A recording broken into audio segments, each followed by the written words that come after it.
1-2 দিনৰ ভিতৰতে তোমালোকে সিলেবাস কেনেকৈ কমপ্লিট কৰিবা তো বহুতো ষ্টুডেণ্টে মোক কমেণ্ট কৰিছিল যে সিলেবাস কমপ্লিট হোৱা নাই আৰু এক্সাম আহি পালেই 2-3 দিন পিছতে তোমালোকৰ এক্সাম ষ্টাৰ্ট হ'ব আৰু অসমীয়া বিষয়টো একদমেই হৈ থকা নাই তো বহুতো ষ্টুডেণ্টে ভয় খাই আছে আছামিজ বিষয়ৰ বাবে তো আজি এই ভিডিঅ'ত আমি ডিটেইলত ডিছকাছ কৰিম কোনকেইটা টপিক তোমালোকে আগতীয়াকৈ পঢ়িব লাগিব কোনখিনি পিছত পঢ়িব লাগিব যাতে তোমালোকৰ এক্সাম ভাল হয় তো আজি এই ভিডিঅ'ত আমি তিনিটা কেটেগৰী ষ্টুডেণ্টৰ কথাই ডিছকাছ কৰিম এটা হৈছে যিসকলৰ অকল ৰিভিজন বাকী আছে তো চোৱা তোমালোকৰ যদি অকল ৰিভিজন বাকী আছে বাকী সব হৈ আছে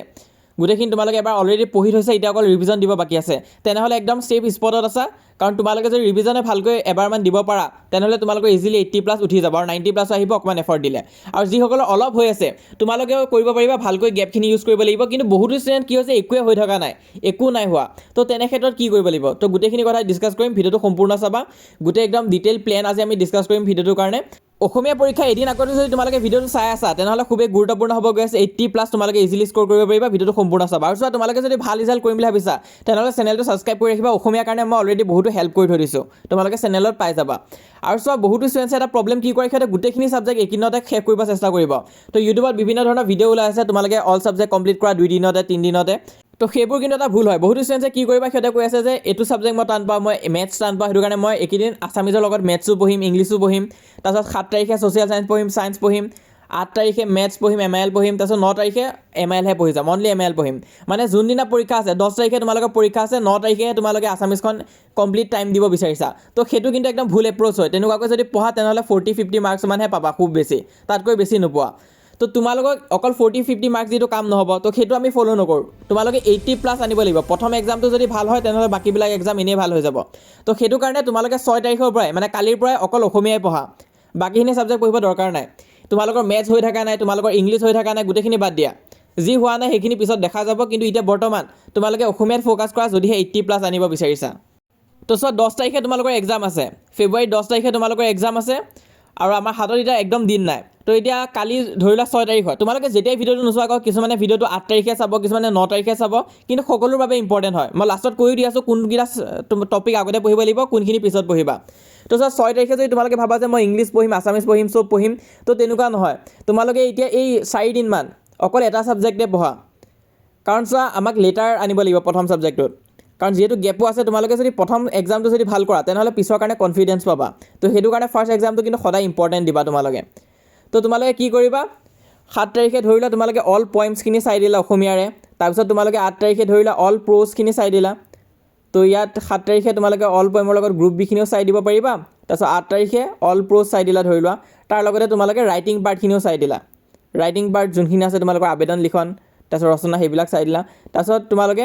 এক্সামৰ আগত গ্ৰামাৰখিনি চাই দিবা তাৰ আগদিনা আৰু কালি কি কৰিবা কাইলৈ তোমালোকে প্ৰথম যোনটো কৰিব পাৰা সেইটো হৈছে বৈচিত্ৰ্যময় অসম চাই থৈ দিব পাৰা তো সেইটো তোমালোকে নিজে এৰেঞ্জ কৰিব লাগিব এতিয়া মই টপিকখিনি দেখাই দিছোঁ কোনখিনি টপিক আগতে চাবা কাৰণ ধৰি লোৱা 2 দিন পিছত যদি এক্সাম থাকে তেতিয়াতো অকণমান এৰেঞ্জ কৰি ল'ব লাগিব তো প্ৰথম আমি কোনটো টপিক চাম আমি বৈচিত্ৰ্যময় অসম চাম কাৰণ তাত অকল 3টা কুৱেশ্যন আছে সেই 3টা কুৱেশ্যন তোমালোকে যদি কৰি থৈ দিয়া তেনেহ'লে তোমালোকৰ 10 নম্বৰ এনেই কনফাৰ্ম হৈ আছে তো বৈচিত্ৰ্যময় অসমৰ কি কি চাব লাগিব তোমালোকে চোৱা তো ইয়াতে তোমালোকে চাবা বৈচিত্ৰ্যময় অসম নামৰ দ্ৰুতপাঠৰ সন্নিৱিষ্ট অসমৰ যিকোনো দুটা জনগোষ্ঠীৰ বিশেষভাৱে বৰঙণি যোগোৱা একোজনকৈ ব্যক্তিৰ বিষয়ে চমু টোকা লিখা নেক্সট তোমালোকে চাবা তোমাৰ দ্ৰুতপাঠত সন্নিৱিষ্ট অসমৰ যিকোনো দুটা জনগোষ্ঠীৰ উৎসৱ পাৰ্বণৰ সম্পৰ্কে চমু টোকা লিখা তো ইয়াত তোমালোকে 2টা বা 3টা জনগোষ্ঠীৰ বিষয়ে চাই থৈ দিবা কাৰণ কেতিয়াবা 2টা সুধি দিয়ে কেতিয়াবা আকৌ 3টা সুধি দিয়ে তো আমি প্ৰিপেয়াৰ হৈ থাকিব লাগিব তো তেনেকুৱাকৈ তোমালোকে কুৱেশ্যন নম্বৰ 3টো চাবা তোমাৰ দ্ৰুতপাঠত সন্নিৱিষ্ট অসমৰ যিকোনো দুটা জনগোষ্ঠীৰ বিষয়ে লিখা তো ডাইৰেক্ট জনগোষ্ঠীৰ বিষয়ে লিখিব দিব পাৰে 2টাও কেতিয়াবা সুধি দিয়ে কেতিয়াবা 3টা বুলিও সুধি দিয়ে তো সেইটো কাৰণে 3টামান প্ৰিপেয়াৰ কৰি ৰাখিবা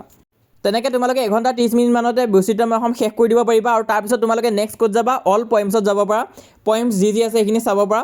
আৰু পয়েমছখিনি চাওঁতে কেইটামান ইম্পৰ্টেণ্ট টপিক আছে সেইটো হৈছে যে তোমালোকৰ মূলভাৱ এটা আহিবই আৰু এনেই এই 5টাৰ পৰা আহে নৰ্মেলি আৰু যিহেতু দৃষ্টান্তটো অলৰেডি 25ত আহি গৈছে তো এইবাৰৰ কাৰণে তোমালোকে প্ৰথম 4টা চাই থৈ দিব পাৰা আৰু তাৰে ভিতৰত প্ৰথম 3টা বেছি ইম্পৰ্টেণ্ট আছে তাৰপিছত ব্যাখ্যা কৰা আহে তোমালোকৰ তো বৰগীত আৰু জিকিৰৰ যোনখিনি আছে কিতাপত তাৰ পৰা কিন্তু তোমালোকৰ এটা আহিবই তো সেইখিনি ভালকৈ চাবা ডাইৰেক্ট কমন পাই যাব পাৰা তো সেইখিনি পয়েম হোৱাৰ পিছত তোমালোকে অল প্ৰ'জ চাবা যি প্ৰ'জ আছে কিতাপত সেই গোটেইখিনি চাই থৈ দিবা ইম্পৰ্টেণ্ট আছে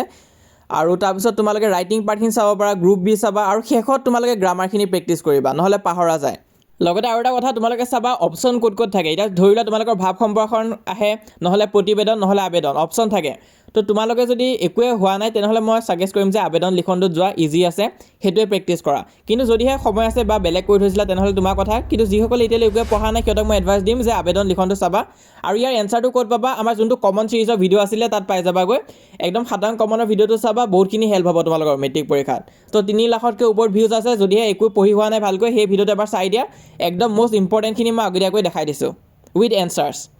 লিংকটো পিন কমেণ্টত দিয়া আছে, ডেছক্ৰিপশ্যনত দিয়া আছে। তোমালোকে সাধাৰণ কমনৰ ভিডিঅ'টো চাই ল'বা এইকেইদিনতে যদিহে চোৱা নাই। আৰু যিসকলে ভাল ৰিজাল্ট কৰিব বিচাৰিছা, তোমালোকে নিজৰ মা দেউতাকো প্ৰাউড ফিল কৰাম বুলি ভাবিছা, তেনেহ'লে সকলোৱে এইকেইদিন ভালকৈ কষ্ট কৰা আৰু চেনেলটো ছাবস্ক্ৰাইব কৰি ৰাখিবা। মই যিমান পাৰোঁ তোমালোকক সহায় কৰি যাম। ভিডিঅ' আদিও তোমালোকে চেনেলত পাই যাবা, লগতে হোৱাটছএপত জইন কৰিবা। হোৱাটছএপত এতিয়া আমি বেক টু বেক তোমালোকক গাইডেঞ্চ দি যাম। ডেইলি কিবা না কিবা পষ্ট দিমে যোনটো ইম্পৰ্টেণ্ট হ'ব, আৰু তোমালোকৰ গ্ৰামাৰ কিছুমানো দিবলৈ আছে অসমীয়াৰ বাবে, সেইটো কাৰণে তোমালোকে হোৱাটছএপত জইন কৰিবা। লিংকটো মই পিন কমেণ্টত দি দিম, আৰু এই চেনেলটো ছাবস্ক্ৰাইব কৰি ৰাখিবা তোমালোকে।